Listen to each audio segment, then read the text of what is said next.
You've probably heard of tarot cards or runes, but you may not know that nature is the original divination deck. You can receive signs, messages, and answers directly from nature. You just need to ask. I'm Asia Suler, Earth Intuitive, teacher, and author of Mirrors in the Earth, and this is your guide to nature as a divination deck.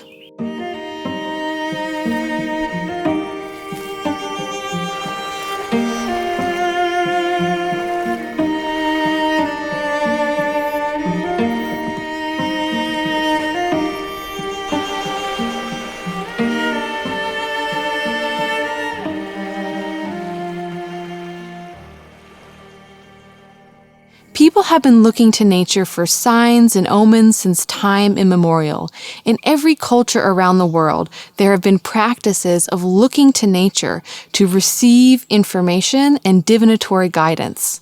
Whether that's looking to the pattern of birds in the sky, the swirl of tea leaves in your cup, or the way stones end up being placed by a flood tide. All of these are patterns that can be read in nature that can give us answers to the questions that we hold most dear. One of the oldest divination systems on Earth, the I Ching from China, was said to originate from looking at the patterns on turtle shells. So the hexagrams for the I Ching are said to have been given to humanity through these patterns on the turtle shell. Today, many practitioners who use the I Ching use it by throwing coins, and that's how we receive the different hexagram combinations. But to begin with, practitioners used yarrow stalks from nature. So this is just one example of the way in which divination as we know it, as a system, as a practice, arose originally from the natural patterns and prophecies that exist here on the earth. Runes, which come from the Germanic tradition, are said to have been given to humanity through their perception and their interaction of engaging with the patterns in nature. Some practitioners refer to runes as mimicking the growth patterns of trees and even the patterns within our own circulatory system. So everything comes back to nature when we look at every pattern on Earth, but divination too can be traced back to these roots. So you only need to ask, and the earth will show you what you need to see. Now, where the true genius of divination comes in is your interpretation. So the earth will show you messages and symbols and omens that make sense for you. So be empowered in this concept that you are your own interpreter and you will receive what it is that you can perceive and turn into meaning. The most important thing is just to get really intentional with what it is you want to ask. And it's best to avoid questions that have a yes or no answer or a specific time frame. Leave them a little more open-ended and you'll get a much richer answer in return. So here are some simple practices that you can use to start interacting with nature as a divination tool. The first practice is simply to ask for a sign. So this is simple, but I find it works every time. Gather your question up, make it crystal clear, and then ask for a sign in nature for affirmation. Often with asking for a sign, we're going to disregard this rule of yes or no questions because here we're asking to receive a specific affirmation or confirmation. So when you ask for a sign, this can be a yes or no question, something like, should I take this job and move to a new country? Now, when you come up with the question, when you formulate it, then you're also going to ask for a sign. And I like to just kind of leave my awareness open and see what sign comes to me. Rather than specifically choose something with my mind, I like to open my heart and see what does the sign want to be. That sign could be a bluebird, it could be a specific kind of tree. So once you ask for that sign though, you want to be open to all the ways in which that sign might come to you. So it might be out walking in nature. The sign also might come to you through something that you're watching on TV or a card that someone sends you in the mail. In reality, everything is nature. So nature will find a way to get this sign to you. I find that it's helpful to often give a time frame, so to ask to see the sign within the next week, for example. And then if you don't see the sign, that's your sign as well. Most of the time, though, I find that when we're asking for affirmation from nature, there's something inside of us that already knows the answer. And so you will just get confirmation for what your intuition is likely already telling you. The earth wants to empower you to remember that you yourself have these divinatory abilities, and your intuition is a compass you can trust. The next practice is called story walks, and this is a bit more interpretive. So with a story walk, you're still going to get intentional about that question, but you want this question to be more open-ended, something that can leave space for a story to come in. So for example, you might ask, what can I expect, or what should I prepare for on this new trip I'm about to take? So this gives a big canvas for the earth to respond to you. And then go for a walk. So then take 20 minutes, half an hour, or even longer in nature to go for a walk. This could be pristine nature, this could be a park, this could be walking around your neighborhood.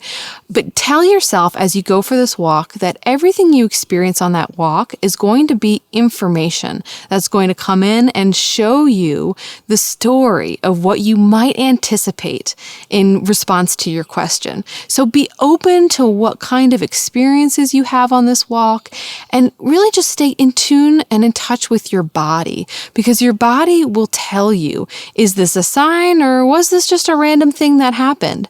And as always, just approach it with a sense of curiosity and above all, humor.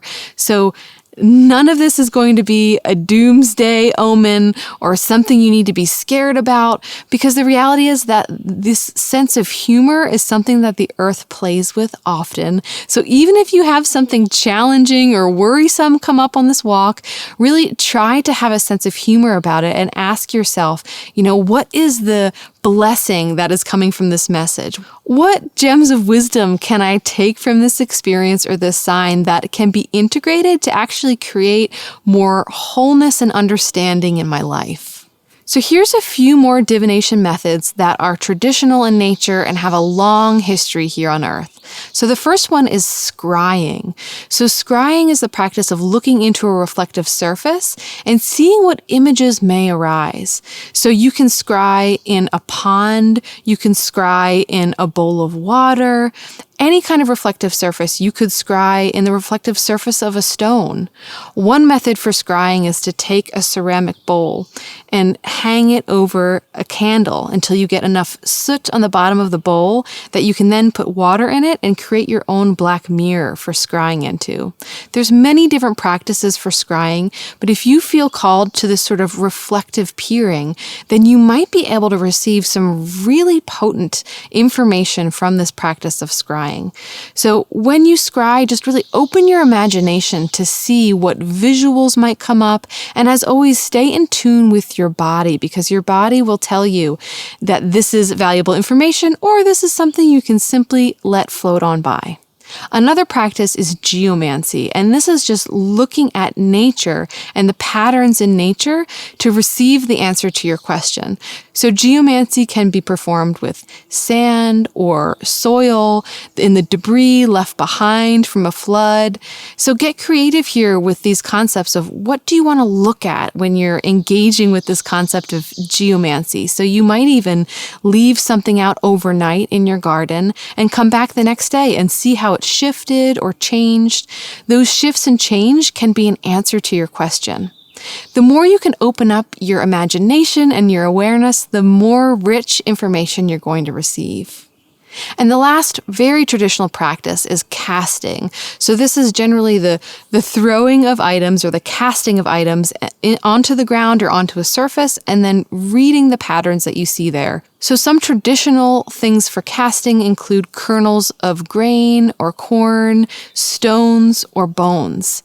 Now, this is highly interpretive, of course, right? So you're really going to have to put on your thinking cap, your poet's cap. But again, trust what comes to you. Trust what you feel in your body. The more you can drop out of your mind and into the somatic experience of your body, the more your body will tell you, yes, this is something to pay attention to.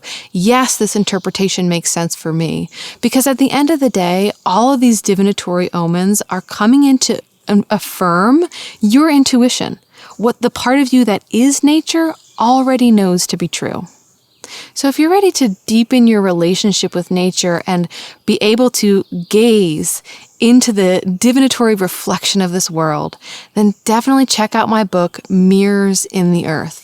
The book is a series of essays based on different ecological processes, plants, and stones that are messages from the natural world designed to help you see yourself, to understand and accept yourself for who you are, and really begin to embody your gifts in this world. And if you want even more support on this journey of learning about your gifts, definitely head on over to my website, onewillowapothecaries.com, and check out the Earth Healing Archetypes quiz. This quiz will help you recognize your specific earth healing archetype, the archetype in nature that you are here to embody. And this archetype will give you valuable information about how your gifts are meant to be translated into this world. If the archetype resonates with you, you can also sign up for a totally free class all about this specific archetype and what it means to be embodying this archetype in the world. So now I'd love to hear from you. Have you tried any of these divinatory practices before? What kind of messages have you received from nature? Leave a comment in the section below, and I would love to hear what divinatory blessings have come in for you.